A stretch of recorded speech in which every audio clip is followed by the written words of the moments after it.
बहुत समय पहले की बात है। सुंदरगंज नामक एक सुंदर सा गांव हुआ करता था। उस गांव में एक लकड़हारा रहता था जिसका नाम राजू था। राजू बहुत ईमानदार और मेहनती था। वो हमेशा अपने काम से खुश रहता था। उसके पास ज्यादा पैसे नहीं थे, लेकिन वो अपने जिंदगी से संतुष्ट था। राजू की परिवार में उसकी पत्नी और उसके 2 बच्चे थे। सेठ हरिलाल की यहाँ वो लकड़ी काटने का काम करता था और लकड़ी काटने के बदले में सेठ हरिलाल राजू को पैसे देता था, जिससे रामू और उसके परिवार का जीवन यापन होता था। सुमन, मैं काम पर जा रहा हूँ। आज तो बहुत देर हो गई। और हाँ, तुम बच्चों को स्कूल छोड़ देना। जी, स्कूल तो मैं छोड़ाऊंगी, लेकिन मोनू और छोटू पिछले 2 दिनों से कह रहे हैं कि उनके स्कूल की टीचर स्कूल की फीस मांग रही है। हाँ, तो जाकर दे आओ ना स्कूल की फीस। अच्छी कहाँ से दूं? आप जो पगार लाते हैं उसमें मुश्किल से तो घर चल पाता है। अब उतनी सी तनख्वाह में मैं बच्चों की फीस का इंतजाम कैसे करूं? अच्छा ठीक है, आज मैं सेठ जी से थोड़ा पगार बढ़ाने की बात करता हूँ। इतना कहकर रामू काम पर चला जाता है। अरे भाई, आज तो पगार का दिन है। देखो, अब ये सेठ हरीलाल कोई ना कोई लोचियात जरूर करेगा।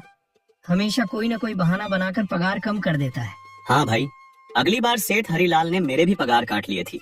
मैंने तो बस 2 जुट्टी ली थी, और जब मेरी पत्नी बहुत बीमार थी। हे भगवान, बस सेठ जी मेरी इस बार पूरी पगार दे दे, क्योंकि मुझे तो बच्चों की स्कूल की फीस भी बढ़नी है। इसके बाद सभी लकड़हारे अपने काम पर लग जाते हैं।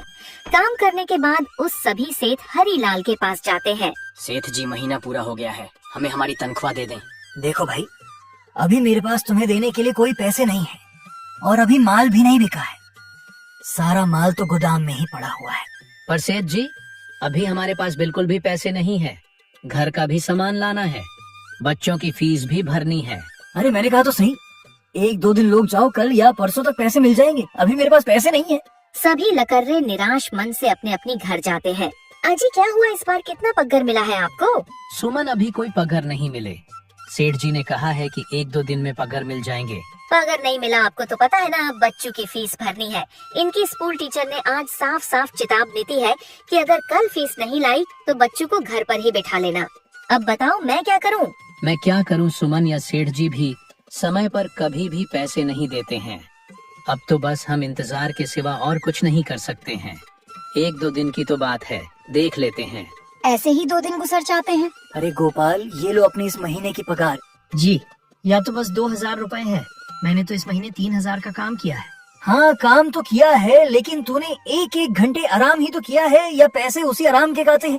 पर सेठ जी, आपने तो कहा था कि 8 घंटे काम के महीने के 3000 मिलेंगे, और मैंने तो पूरे 8 घंटे काम किए हैं, 1 घंटे आराम। देख गोपाल, मुझे ज्यादा हिसाब किताब ना समझा। या 2000 रख अगर चाहिए तो, अगर नहीं चाहिए तो कहीं और काम ढूंढ ले। बेचारे गोपाल के पास उन पैसों को लेने के सिवाय और कोई रास्ता नहीं था। गोपाल चुपचाप वो पैसे रख लेता है। राजू, ये लो तुम्हारे 2000 रुपए। पर सेठ जी, 2000 क्यों? मेरे तो पूरे 3000 बनते हैं ना। मैंने तो कोई छुट्टी भी नहीं की है और ना ही कोई आराम। मैंने तो अपना सारा काम समय पर ही किया है। हाँ, समय पर तो किया, पर इस समय बाजार में लकड़ियों का दाम काफी सस्ता हो गया है।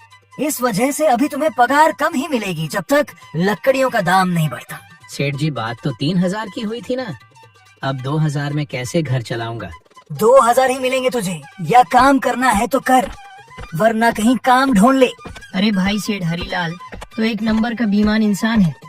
सारे पैसे अपनी जेब में भर लेता है और बहाने बनाता है कि लकड़ियों के दाम सस्ते हो गए हैं। देख लेना, हम गरीबों की किसी न किसी दिन इसे हाय जरूर लगेगी। अरे नहीं गोपाल भाई, ऐसा नहीं कहते। वह हमारे अन्नदाता है, आखिर उन्हीं की वजह से तो हमारा घर चल रहा है।